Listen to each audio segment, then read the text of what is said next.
চিকিৎসকদের হুমকি তৃণমূল বিধায়কের। মুর্শিদাবাদ মেডিকেল ঘেরাওয়ের হুমকি দিলেন কে? হুমকি দিলেন ভরতপুরের তৃণমূল বিধায়ক হুমায়ুন কবির, যিনি এর আগেও একাধিকবার এরকম হুমকি দিয়েছেন।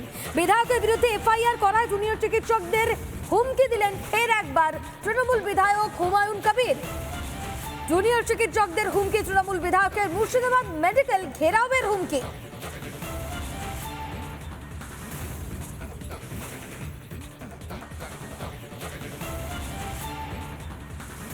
মহা মিছিল করবে, এরা যদি 1000 লোকের মিছিল করে, আমি তারপরের দিন 5000 লোকের মিছিল করবো, দিয়ে ওদেরকে ঘিরে ওখানে রেখে দেবো মেডিকেল কলেজ। হিম্মত থাকে তো আমার সাথে লড়বে, করুক। যেদিন করবে তার 2 দিনের মাথায় করবো। মেডিকেল কলেজ ঘেরাও করে রাখবো। আমার নেত্রী আমাকে নিষেধ করবে, কিন্তু তাও শুনবো না। আমার অধিকার খর্ব হলে আমি কোনো জায়গাতে আপোষ করবো। এত বড় সাহস কোথা থেকে পাই? কার মদতে পাই? আমার এখানে এফআইআর করার হিম্মত কোথা থেকে পাই? এসব ডাক্তার, এসব 50টা ডাক্তারের ঘরে ঢুকাতে আমার 2 মিনিট লাগবে। করুক না, দেখি কত। আর প্রশাসনও কি করে দেখি, আমাকে কি করে রুখে দেখি। জুনিয়র ডাক্তাররা নিজেদের সিকিউরিটি অ্যান্ড সেফটির প্রশ্নে তারা যে দাম্ভিকতা পেশেন্টদের সঙ্গে দেখায়, আপনি যদি আমাকে বলেন আগে থেকে সতর্ক না করে হঠাৎ প্রোগ্রাম করব, ভিজিট করব বহরমপুর মেডিকেল কলেজে, আপনারা আমার সঙ্গে থাকবেন, দেখাবো যে জুনিয়র ডাক্তাররা যেসব রোগী ওয়ার্ডে থাকে, যারা চিকিৎসার জন্য পরিষেবা নেওয়ার জন্য সরকারি হসপিটালে থাকে, তাদের শরীর স্পর্শ করে না ভিজিট করতে গিয়ে। ওখানে নার্সদের চেয়ার টেবিলে গিয়ে বসে সিগারেট ফুকে ফুকে প্রেসক্রিপশন করে দিয়ে চলে আসে। ওদের কাছে শিখতে হবে আমাকে। 50 জন জুনিয়র চিকিৎসককে ঘরে ঢোকাতে আমার 2 মিনিটও সময় লাগবে না, ঠিক এই ভাষাতেই হুমায়ুন কবির হুমকি দিচ্ছেন জুনিয়র চিকিৎসকদের। তিনি বলছেন যে মুর্শিদাবাদ মেডিকেল কলেজ ঘেরাও করা হবে এবং এই জুনিয়র চিকিৎসকদের আটকাতে তার 2 মিনিটেরও বেশি সময় লাগবে না। এবং এই জায়গা থেকে কার্যত নিরাপত্তাহীনতায় ভুগছেন এই অভিযোগ, এবং এফআইআরও দায়ের করা হয়েছে এই মুহূর্তে। আমরা একবার শোনাবো আপনাদের জুনিয়র চিকিৎসকেরা যারা রয়েছেন কি বলছেন, শুনুন। ওনার আর ওনার নেত্রীর মধ্যে ব্যাপার, সেটা নিয়ে আমি এখন কোনো মন্তব্য করতে চাই না। ওনারা বা প্রশাসন কি করবেন সেটা প্রশাসন দেখে নেবে। আমাদের যদি 1000 জন লোক থাকে, আমরা 1000 জনের মিছিল বের করব। আমাদের যতটা আমাদের পক্ষে সম্ভব সেই সংখ্যক লোক নিয়ে আমরা এগিয়ে যাব এবং আমাদের ন্যায্য দাবি আমরা তুলে ধরব। সব অনেক রকম মন্তব্য আসবে, এইসব মন্তব্যে কান দিতে আমরা জানি এইসব মন্তব্য আসবে। এসব মন্তব্যে কান দেওয়ার মতো আমরা অনেকটা ম্যাচিওর, যে আমরা জানি এসব মন্তব্যে কান দিলে চলবে না। আমাদের দাবি ন্যায্য দাবি, এটাই আমরা বিশ্বাস করি এবং আমরা আমাদের আন্দোলন চালিয়ে যাব। আজকে বলা হচ্ছে, আজকে একজন বিধায়ক এসে বলছেন বহরমপুরে তিনি নাকি 50,000 লোক নিয়ে বহরমপুর মেডিকেল কলেজে হামলা চালাবেন। এগুলো প্রকাশ্যে চলছে। আজকে একটা আমাদের অভয়া যে সহকর্মী, সাবজুডিস বিষয় বলে সেই জিনিস নাকি লাইভ স্ট্রিমিং করা যাবে না, অথচ এরকম একটা সেন্সিটিভ বিষয় নিয়ে একটা নোংরামি চলছে, সেটা নাকি শর্ট ফিল্ম বানানো হবে। শর্ট ফিল্মের পোস্টার পড়ছে, তাদেরকেও নাকি শাসক দল থেকে বের করে দেওয়া হচ্ছে এবং তারপরেও তারা আবার প্রকাশ্যে স্টেটমেন্ট দিচ্ছে যে বের করে দেওয়া হোক, তারপরেও আমরা নাকি মহালয়ার দিন তারা নাকি শর্ট ফিল্ম বের করবে। এই নোংরামিগুলো কোথা থেকে আসছে? এই সাহস কোথা থেকে পাচ্ছে তারা? এই সাহসগুলো পাচ্ছে আসলে তাদের মাথায় বড় কেউ রয়েছে। আসলে তাদের মাথায় এই যে ভয়ের রাজনীতি বলছি না, আসলে তারাই এর মাথা। এইদের সবাইকে উপড়ে ফেলা অবধি আমাদের আন্দোলন কিন্তু চলছে। কে কার থেকে কি শিখবে সেটা নিয়ে আমাদের কিছু বলার নেই। আমাদের 1 মাসব্যাপী আন্দোলন চলেছে। এই আন্দোলনের বিভিন্ন সময় আমরা বিভিন্ন উস্কানিমূলক মন্তব্য কিন্তু পেয়েছি, কখনো ফোঁস করা থেকে শুরু করে কখনো উৎসবে ফেরা ইত্যাদি ইত্যাদি। ফলে কে কি বলল আমরা সেটা নিয়ে ভাবতে চাই না। শাসকের ক্ষমতা অপরিসীম আমরা সবাই জানি। এই আন্দোলন চলাকালীন অনেকে আমাদের বলতে চেয়েছেন আমরা নাকি রাজনীতি করছি, কিন্তু বাস্তবে তো তা নয়। আমরা কোনোভাবেই কোনো রকম ক্ষমতার দ্বন্দ্ব ইত্যাদি কোনো কিছুর মধ্যেই জড়াতে চাইনি।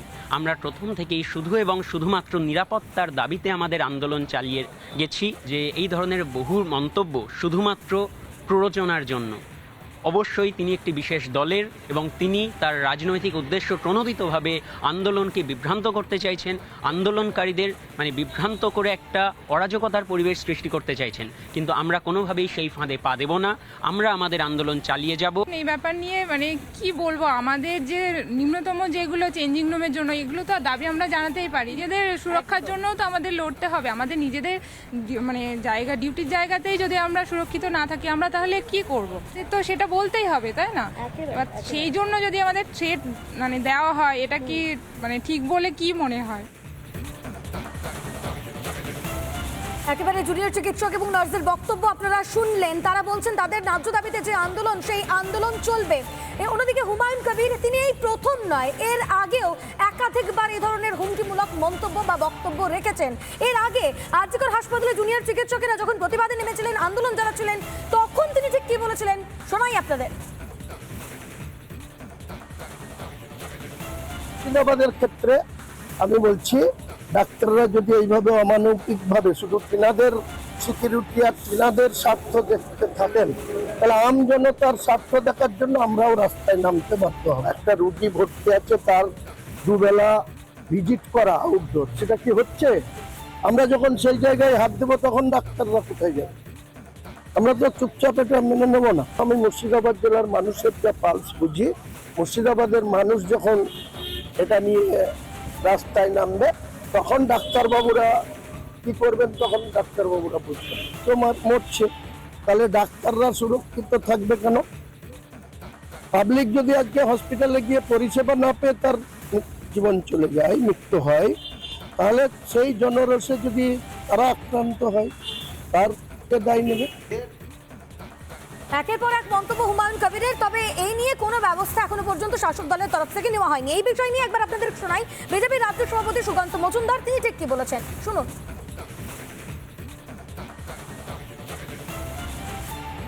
হুঁশিয়ারি দেয়, এর আগে বলেছিল মুর্শিদাবাদে আমরা 70% আর 30% হিন্দু, ভাগীরথীর জলে ভাসিয়ে দেবো, হ্যান করে দেবো, তেমন করে দেবো। কিছু তো করতে পারেননি। 30% হয়ে ওখানে হিন্দুরা আছে, বেঁচে লড়াই করছে। তো হুমায়ুন কবির ওরকমই ডায়লগ দেয় আর কি, সস্তায় বাজার গরম করার চেষ্টা করে। কোন ব্র্যান্ডের নেশা করে সেটা একটু দেখতে হবে।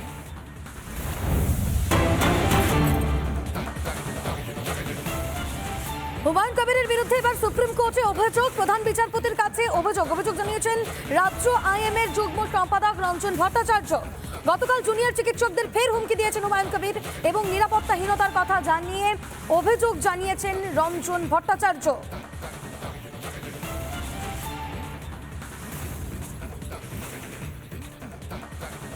হ্যাঁ, ভরতপুরের তৃণমূল বিধায়ক হুমায়ুন কবির বারংবার সংবাদ শিরোনামে এসেছেন তার এই ধরনের মন্তব্যের জন্য। একাধিকবার তার বিরুদ্ধে অভিযোগও দায়ের করা হয়েছে। গত 11ই সেপ্টেম্বর হুমায়ুন কবিরের বিরুদ্ধে অভিযোগ দায়ের করা হয় আইএমএর তরফ থেকে, এবং এই মুহূর্তে আমার সঙ্গে রয়েছেন আইএমএ বেঙ্গলের তরফে ডক্টর রঞ্জন ভট্টাচার্য।